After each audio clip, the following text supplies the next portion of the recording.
আসসালামু আলাইকুম। সবার আগে বাছাই করা 10টি আন্তর্জাতিক খবর জানিয়ে দেব। প্রথমেই থাকছে শিরোনাম। তবে তার আগে অনুরোধ থাকবে ভিডিওটিতে একটি লাইক দিবেন।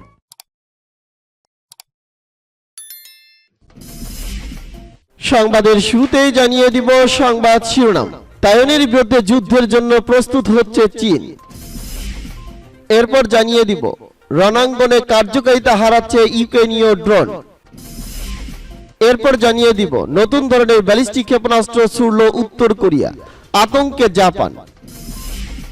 এরপর জানিয়ে দিব গোপন নথি ফাঁস, কেন জাতিসংঘ মহাসচিবকে চোখে চোখে রাখছে যুক্তরাষ্ট্র। এবং জানিয়ে দিব সর্বশেষ শিরোনাম, চীনের শত্রু ভারত কেন যুক্তরাষ্ট্রের সামরিক মিত্র হচ্ছে না। এতক্ষণ শুনছিলেন সংবাদ শিরোনাম, এখন শুনবেন সংবাদের বিস্তারিত। তো বন্ধুদের কাছে রিকোয়েস্ট রইল এই ভিডিওতে একটা লাইক দিবেন, আর ভালো লাগলে অবশ্যই বন্ধুদের মাঝে শেয়ার করে দিবেন। তাইওয়ানের বিরুদ্ধে যুদ্ধের জন্য প্রস্তুত হচ্ছে চীন। তাইওয়ানকে ঘিরে চলতি সপ্তাহে 3 দিন ব্যাপী বড় ধরনের সামরিক মহড়া চালিয়েছে চীন। এই বিষয়ে তাইওয়ানের পররাষ্ট্রমন্ত্রী জোসেফ ও মার্কিন সংবাদ মাধ্যম CNN কে একান্ত সাক্ষাৎকারে বেইজিং এর এমন পদক্ষেপের নিন্দা জানিয়ে সতর্ক করেছেন। তিনি বলেছেন, আগ্রাসী আচরণ দেখে মনে হচ্ছে তাইওয়ানের বিরুদ্ধে যুদ্ধ শুরু করতে প্রস্তুত হচ্ছে বেইজিং। CNN কে সাক্ষাৎকারে জোসেফ উ বলেন, আপনি সামরিক মহড়ার দিকে লক্ষ্য করুন। এমনকি তাদের বক্তব্য ও আগ্রাসী। তারা তাইওয়ানের বিরুদ্ধে যুদ্ধ শুরু করতে প্রস্তুত হওয়ার চেষ্টা করছে বলে মনে করা হচ্ছে। চীনা সামরিক মহড়াকে হুমকি হিসেবে দেখছে তাইওয়ান। এসব মেনে নেওয়া যায় না, আমরা এর নিন্দা জানাই। পর্যালোচনা করে মার্কিন গোয়েন্দা বিভাগ ধারণা করছে 2027 সালে স্বায়ত্তশাসিত দ্বীপ তাইওয়ানে হামলা চালাতে পারে চীনা সামরিক বাহিনী। সামরিক বাহিনী প্রস্তুতি থাকার নির্দেশ দিয়েছেন চীনা প্রেসিডেন্ট শি জিনপিং। তাইওয়ানের বেইজিং এর সামরিক পদক্ষেপের বিষয়ে কোনো ধারণা আছে কিনা এমন প্রশ্নে জোসেফ ও CNN কে জানান, তাইওয়ানের প্রস্তুতির প্রতি আস্থা আছে আমার। চীনা নেতারা তাইওয়ানের বিরুদ্ধে বল প্রয়োগের সিদ্ধান্ত নেওয়ার আগে 2 বার হলেও ভাববেন। 2025 সালে বা 2027 সালের আগে পরে যাই হোক না কেন, তাইওয়ানকে প্রকৃত অর্থেই প্রস্তুত হতে হবে। চীনা নৌবাহিনী প্রথমবার তাইওয়ানের কৃত্রিমভাবে তৈরি স্থাপনায় হামলা চালিয়ে প্রস্তুতি নিয়েছে। গত শনিবার ঘোষণা দিয়েই তাইওয়ান প্রণালীর চারপাশে মহড়া শুরু হয়। বেইজিং এর হুমকি সত্ত্বেও তাইওয়ানের প্রেসিডেন্ট সাই ইং ওয়েন যুক্তরাষ্ট্রের ক্যালিফোর্নিয়ায় মার্কিন স্পিকার কেভিন ম্যাকার্থি সহ অন্যান্য আইন প্রণেতাদের সঙ্গে সাক্ষাৎ করেন। এর জেরে সামরিক মহড়া চালায় বেইজিং। চীন তাইওয়ান বিরোধের সূত্রপাত 1927 সালে। ওই সময়ে চীন জুড়ে ছড়িয়ে পড়ে গৃহযুদ্ধ। 1949 সালে মাও সেতুয়াং এর নেতৃত্বাধীন কমিউনিস্ট বিপ্লবীরা জাতীয়তাবাদী সরকারকে উৎখাতের মধ্যে দিয়ে এই গৃহযুদ্ধের অবসান ঘটায়। জাতীয়তাবাদী নেতারা পালিয়ে তাইওয়ান যান।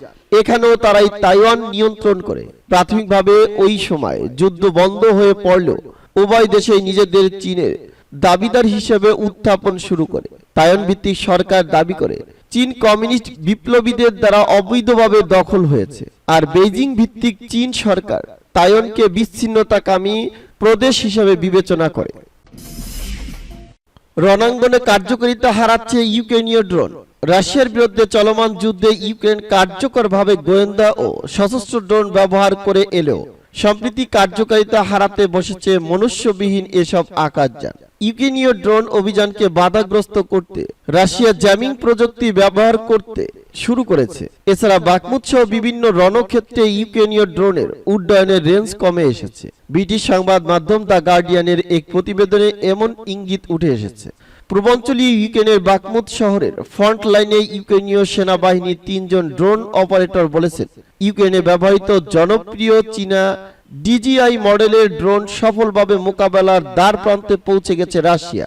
31 বছর বয়সী ইউক্রেনীয় ড্রোন অপারেটর ইয়ারোস্লাভ বলেছেন, রাশিয়া পরিস্থিতির সঙ্গে খাপ খাইয়ে নিচ্ছে এবং এই বিশেষ ধরনের ড্রোন জ্যামিং ব্যবস্থা নির্মাণ করছে। ইয়ারোস্লাভ বলেন, সত্যিকার অর্থে আমি মনে করি 3 বা 4 মাসের মধ্যে DJI ড্রোন আমরা ব্যবহার করতে পারবো না। বাকমুতে ইউক্রেন DJI ম্যাভিক 3 কোয়াডকপ্টার বা আরেকটু অত্যাধুনিক DJI ম্যাট্রিক্স 30টি ব্যবহার করছে। যুক্তরাজ্যে এগুলোর দাম যথাক্রমে 1399 পাউন্ড ও 12098 পাউন্ড। এগুলো ব্যাটারি দিয়ে চালিত। শীতে ব্যাটারির জীবনকাল 1.5 ঘন্টার মতো, তাই তাদের প্রচুর ব্যাটারি মজুত রাখতে হয়। ইয়েরোসলমের সঙ্গে ফ্রন্ট লাইনে কাজ করেন মাক্সিম নামের আরেক ইউক্রেনীয়।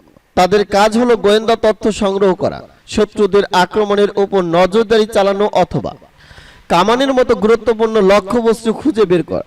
যদিও বাকমুতে মাত্র 3 মাইল দূর থেকে রুশ সেনারা কামান ছুটছে।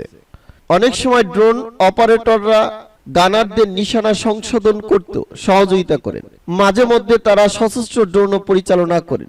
এসব ড্রোন দিয়ে হাজারো ভিডিও ফুটেজ ধারণ করা হয়েছে। এগুলোকে যুদ্ধের প্রচারে ব্যবহার করছে ইউক্রেন। প্রায় 1 বছর আগে ইউক্রেনে ডিজিআই ড্রোন নিষিদ্ধ করা হয়েছিল, কিন্তু বাস্তবে ইউরোপ ও যুক্তরাষ্ট্রের দাতাদের পক্ষ থেকে বিপুল সংখ্যক ড্রোন আসছে ইউক্রেনে।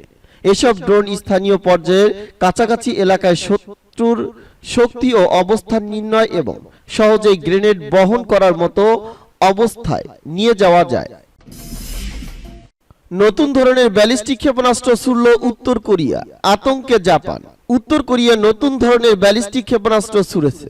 ক্ষেপণাস্ত্রটি কোরিয়া উপদ্বীপ ও জাপানের জলসীমায় মাঝামাঝি পড়েছে। এতে জাপানের হেক্টোইডো দ্বীপে আতঙ্ক ছড়িয়ে পড়ে অনেককে নিরাপদ আশ্রয়ে সরে যাওয়ার নির্দেশও দেওয়া হয়। বৃহস্পতিবার উত্তর কোরিয়া ব্যালিস্টিক ক্ষেপণাস্ত্রের পরীক্ষা চালিয়েছে বলে জানিয়েছে সিউলের সামরিক বাহিনী। খবর আল জাজিরা।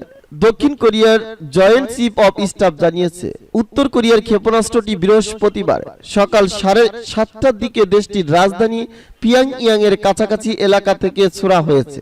ধারণা করা হচ্ছে এটি মধ্যম পাল্লার বা দূরপাল্লার ক্ষেপণাস্ত্র। এটি 1000 কিলোমিটার পথ পাড়ি দিয়ে কোরিয়া উপদ্বীপ ও জাপানের মাঝে জলসীমার সাগরে পতিত হয়েছে। এটাকে বড় ধরনের উস্কানি হিসেবে আখ্যা দিয়েছে দক্ষিণ কোরিয়া। জাপান জানিয়েছে ক্ষেপণাস্ত্রটি তাদের জলসীমায় পতিত হয়েছে, তবে এ বিষয়ে বিস্তারিত কিছুই জানায়নি টোকিও। এ ঘটনায় জাতীয় নিরাপত্তা পরিষদের জরুরি বৈঠক ডেকেছে দক্ষিণ কোরিয়া, তবে এ বিষয়ে এখনো উত্তর কোরিয়ার পক্ষ থেকে কোনো বক্তব্য পাওয়া যায়নি। গোপন নথি ফাঁস, কেন জাতিসংঘ মহাসচিবকে চোখে চোখে রাখছে যুক্তরাষ্ট্র? যুক্তরাষ্ট্র সরকার মনে করছে রাশিয়ার স্বার্থ রক্ষায় স্বতঃস্ফূর্তভাবে কাজ করছেন জাতিসংঘ মহাসচিব আন্তোনিও গুতেরেস। সম্প্রতি অনলাইনে মার্কিন প্রতিরক্ষা দপ্তর পেন্টাগনের ফাঁস হওয়ার নথিতে এই তথ্য পাওয়া গেছে। ওই নথি বলছে ওয়াশিংটন খুব কাছ থেকে গুতেরেজের গতিবিধি পর্যবেক্ষণ করছে। অনেক নথিতে জানা গেছে গুতেরেজ ও তার সহকারীর সাথে গোপন যোগাযোগ রাখছিল। আফ্রিকার নেতা ও ইউক্রেন যুদ্ধ ইস্যুতে গুতেরেজকে পর্যবেক্ষণে রাখা হয়েছে। এর মধ্যে নথিতে জানা যায় কৃষ্ণ সাগর ইউক্রেন রাশিয়ার জাতিসংঘ ও তুরস্কের মধ্যস্থতায় করা শস্য চুক্তির বিষয়ে করা নজর রেখেছে যুক্তরাষ্ট্র। ফাঁস হওয়া নথিতে বলা হয়েছে গুতেরেস রাশিয়ার রপ্তানির সামর্থ্য বাড়ানোর উপর গুরুত্ব দিয়েছে। মস্কোকে জবাবদিহিতার আওতায় আনার ক্ষেত্রে জাতিসংঘ মহাসচিব কোনো কার্যকর ব্যবস্থা নেয়নি বলেও মন্তব্য করছে পেন্টাগন। চীনের শত্রু ভারত কেন যুক্তরাষ্ট্রের সামরিক মিত্র হচ্ছে না? বিশ্বের দুটি বৃহত্তম জনসংখ্যার দেশ ও এশিয়ার প্রতিবেশী দুটি রাষ্ট্রের মধ্যে উত্তেজনায় চীনের শক্তি বৃদ্ধিতে সতর্ক হয়ে যুক্তরাষ্ট্র ও অপর পশ্চিমা দেশগুলোর ঘনিষ্ঠ হয়েছে ভারত। ওয়াশিংটনের সঙ্গে সম্পর্ক উন্নয়নের অভূতপূর্ব পদক্ষেপ নিল ঐতিহ্যগতভাবে জোট নিরপেক্ষ নয়াদিল্লির যুক্তরাষ্ট্রের সঙ্গে আনুষ্ঠানিক প্রতিরক্ষা বা সামরিক জোট গড়ে তোলেনি। অদূর ভবিষ্যতে এমন কিছুর সম্ভাবনা কম বলেই মনে করেছেন বিশেষজ্ঞরা। মার্কিন সাময়িকী নিউজের এক প্রতিবেদনে বিষয়টি উঠে এসেছে। চীনে ভারতের সাবেক রাষ্ট্রদূত অশোক কান্ত বলেছে, আসলে আমরা ভারত ও যুক্তরাষ্ট্র স্বাভাবিক মিত্র বলে মনে করি, কিন্তু এটি কোনো সামরিক জোট নয়। অশোক কান্ত বলেন, আমরা 2 দশক ঔপনিবেশিক শাসনের অধীনে ছিলাম। এরপর আমরা বিশ্বের একটি জনবহুল দেশ হিসেবে আবির্ভূত হই। এটি ছিল উদ্ভাবনী গণতন্ত্র, বহু সাংস্কৃতিক এবং উন্মুক্ত সমাজ। শীতল যুদ্ধের সময় আমরা সিদ্ধান্তে উপনীত হই যে যুক্তরাষ্ট্র ও সোভিয়েত ইউনিয়নের মধ্যে কোনো পরাশক্তির অনুসারী হওয়া উচিত হবে না ভারতের। এটি উভয় দেশের জন্য কাজে আসবে। বর্তমানে এই নীতিকে ভারত কৌশলগত স্বায়ত্তশাসন হিসেবে উল্লেখ করে। চীন ও যুক্তরাষ্ট্রের মধ্যে ক্রমবর্ধমান বিরোধ বৃদ্ধির পরেও এই নীতি বজায় রেখেছে। অবশ্য ওয়াশিংটনকে ভালো অংশীদার হিসেবে মনে করে নয়াদিল্লি। অশোক কান্ত বলেন, আমরা সমপর্যায়ে থাকব না, আমরা বিভিন্ন ইস্যুতে অবস্থান নেব। কিছু বিষয়ে আমরা যুক্তরাষ্ট্রের কাছাকাছি হতে পারি, তবে আমরা একটি সামরিক জোটে যোগ দিব না। এই মৌলিক ঐক্যমত্য অপরিবর্তিত রয়েছে। এমন অবস্থানকে নিরপেক্ষতা হিসেবে হাজির করা যায় না। শীতল যুদ্ধের সময় নয়াদিল্লি মস্কোর সঙ্গে কৌশলগত অংশীদারিত্ব গড়ে তোলে। এই সম্পর্ক এখনো বজায় রয়েছে কূটনৈতিক সম্পৃক্ততা এবং ভারতীয় সেনাবাহিনীর অস্ত্র ভাণ্ডারে রুশ অস্ত্রের উপস্থিতিতে।